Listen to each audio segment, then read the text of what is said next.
So, heto na mga ka-ice business. Nandito na tayo sa ating client dito sa Bacolor, Pampanga. Sila ay nag-avail ng ating ice vendo machine.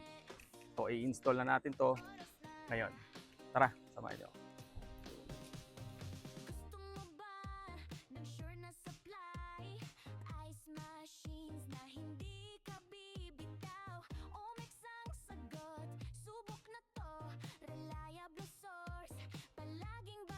Ito na mga ka-ice business, nandito tayo ngayon sa Bacolor, Pampanga at kakatapos lang ng delivery at installation ng ating ice vendo machine.